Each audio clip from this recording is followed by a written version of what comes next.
Eliza Valdez, binaliwala nga ba sa bagong bihis na Philippine Women's National Volleyball Team? Outgoing national team coach George De Brito, may patutsada sa champion team na Creamline Coast Smashers. Dinedma nga ba ang national team para sa trip to Spain?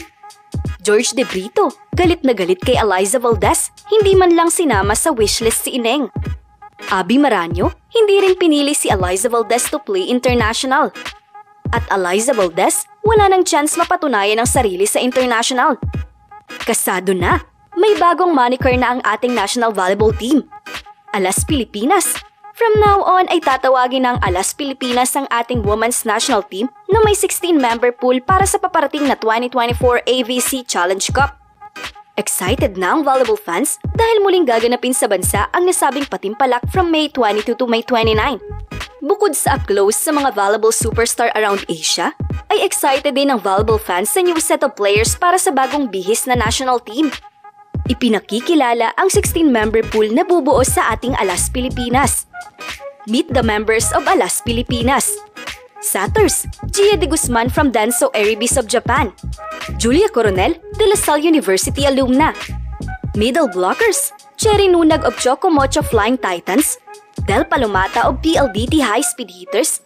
Fifi Sharma of Bakari Power Chargers. Thea Gagate, De La Salle alumna. Outside hitters, Cici Rondina of Choco Mocho Flying Titans. Aya Laure of Charitigo Crossovers. Vanny Gantler of Signal HD Spikers. Faith Nisperos of Bakari Power Chargers.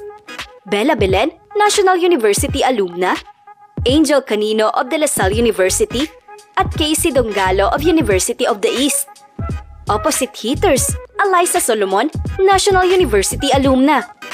Liberos, Don Macandili Katindig of Signal HD Spikers and Jennifer Nierba of Charitigo Crossovers.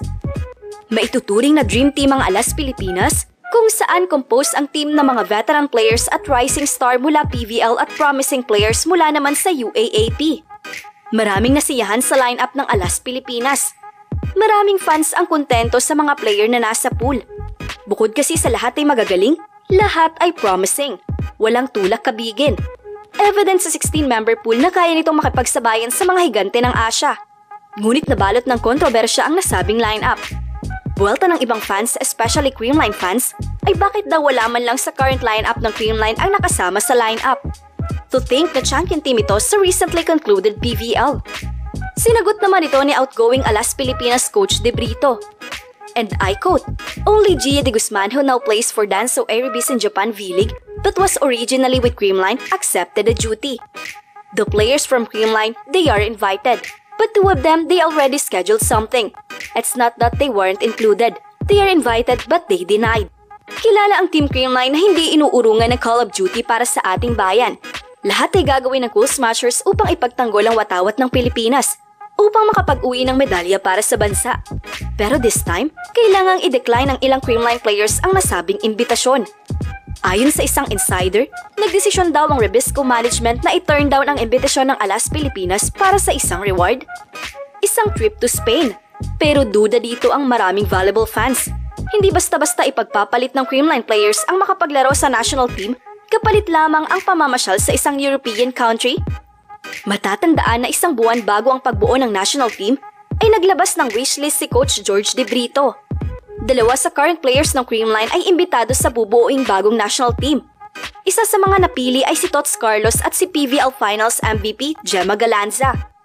Ngunit malala, dismayado ang volleyball fans dahil tila binaliwala ang pangalan ni Eliza Valdez. Hindi man lang ito naimbitahan kahit man lang sa wishlist ng nasabing coach. Tila sampal ito sa nasabing player at milyon-milyon itong mga tagahanga. Kilala ang Ateneo alumna sa giting nito na ipaglaban ng ating bayan saan mang laban, na pa-AVC man yan or sa SEA Games. Ngunit dahil sa bulok na pamamahala sa ating national team, ay laging kinakapos ang pambansang koponan upang hindi makasungkit ng kahit anong medalya sa nakalipas na halos 20 taon. Since 2008, ay miyembro na ng ating national team si Eliza Valdez. Dahil sa dedikasyon nito sa nasabing sport, ay 2 beses na itong napili bilang flag bearer sa SEA Games. Isa noong 2015 SEA Games sa Singapore at SEA Games 2023 sa Cambodia.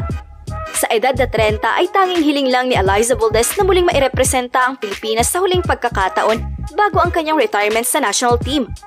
Ngunit sa ginawa ni Coach De Brito, ang hindi niya pag-imbita sa itinuturing na face of Philippine volleyball ay nangangahulugan lamang na lipas na ang isang Eliza Valdez pagdating sa national team. Matatandaan noong 2021 ay sininggle out ni Coach De Brito si Eliza Valdez. Hindi isinama ng dayuhang coach si Eliza Valdez sa kanyang 24-member pool para sa young, tall, and fresh national team. Tila may sagot na ang volleyball fans sa ginawang pag-turn down ni Gemma Galanza at Tots Carlos sa imbitasyon ni Coach George De Brito. Marahil ito'y tugon sa ginawang kalapastangan ng dayuhang coach sa pinakamamahal na phenom ng bayan. Ikaw, Kahok, ano sa tingin mo ang dahilan kung bakit tila galit na galit si Coach George De Brito kay Eliza Valdez? Ano sa tingin mo ang mga dahilan ni De Brito upang paulit-ulit na tratuhin na parang basura si Eliza Valdez? Comment your thoughts down below. Don't forget to subscribe, like, and comment on this video.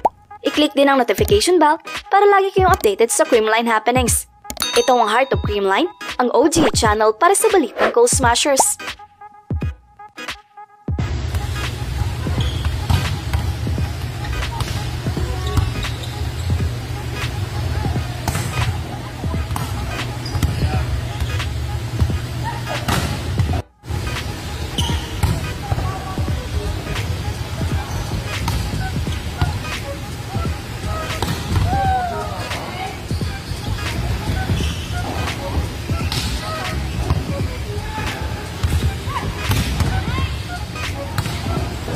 Eliza, if ever matuloy ka sa national team, sino yung mga nilolook forward ng maging teammates?